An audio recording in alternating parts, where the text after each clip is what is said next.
Hi friends, welcome back to my channel Twist and Turns.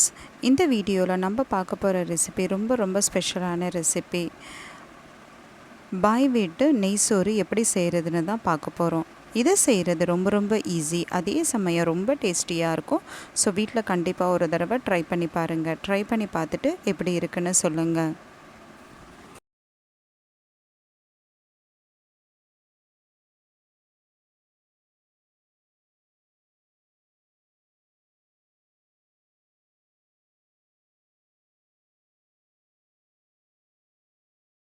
நல்ல டேஸ்டியான நெய் சோறு செய்கிறதுக்கு இந்த ரெசிபி செய்கிறதுக்கு ஸ்டவ்வை ஆன் பண்ணி பாத்திரம் வச்சுக்கிறேன்.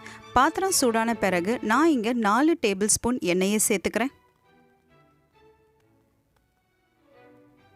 எண்ணெய் சூடான பிறகு பட்டை, கிராம்பு, ஏலக்காய் இதில் எல்லாத்துலேயும் 3 சேர்த்துக்கிறேன்.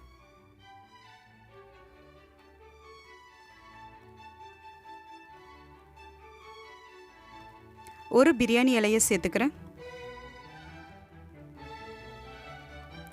2 மீடியம் சைஸ் பெரிய வெங்காயம் நீட்டமாக பொடிசாக நறுக்கி இதில் சேர்த்துக்கிறேன். 2 பச்சை மிளகாயை பாதியாக கீறி இதில் சேர்த்துக்கிறேன். சேர்த்து நல்லா வதக்கிக்கிறேன். 2 மீடியம் சைஸ் தக்காளியை நீட்டமாக பொடிசாக நறுக்கி இதில் சேர்த்து நல்லா வதக்கிக்கிறேன். 2 டேபிள் ஸ்பூன் இஞ்சி பூண்டு விழுத சேர்த்து பச்சை வாசனை போகிற வரைக்கும் நல்லா வதக்கிக்கிறேன்.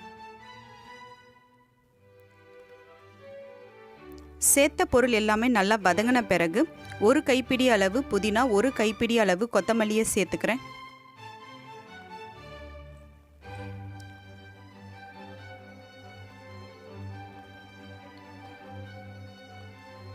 சேர்த்து நல்லா மிக்ஸ் பண்ணி விட்டுக்கிறேன்.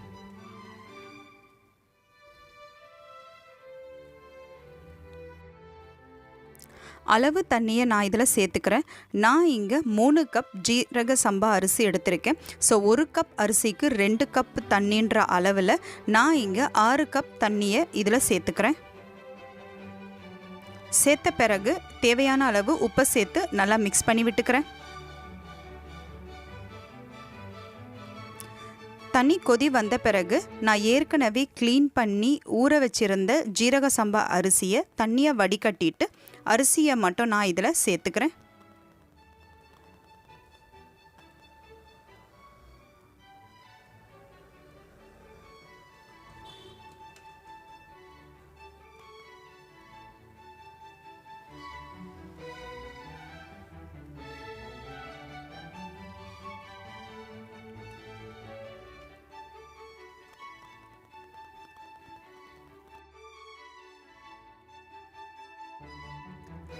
அரிசியை சேர்த்து நல்லா மிக்ஸ் பண்ணி விட்டுக்கிறேன்.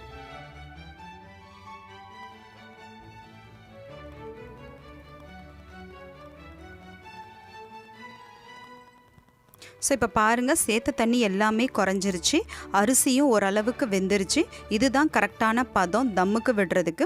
ஸோ தம்முக்கு விடுறதுக்கு முன்னாடி நான் இங்கே 6 டேபிள் ஸ்பூன் நெய்யை சேர்த்துக்கிறேன்.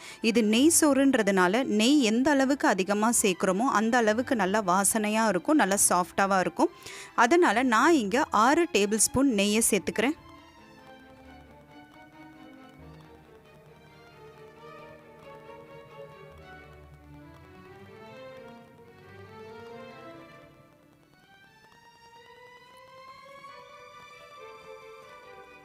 நெய் சேர்த்த பிறகு தம்முக்கு போடுற துணியை நான் மேலே போட்டு பிளேட்டை வச்சு நல்லா க்ளோஸ் பண்ணிவிட்டு கார்னர் எல்லாமே காற்று போகாத அளவுக்கு நல்லா க்ளோஸ் பண்ணி விட்டுக்கிறேன்.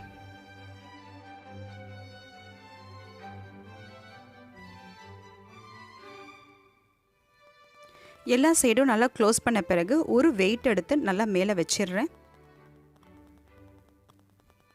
ஒரு 15 நிமிஷத்துக்கு நான் தம்முக்கு விட்டுடுறேன்.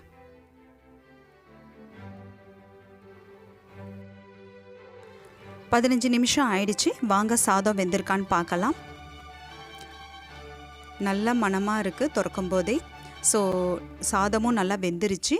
ஸோ நல்லா உதிரியாக வந்திருக்கு. ஸோ அவ்வளோதாங்க, பாய் வீட்டு நெய் சோறு ரெடி.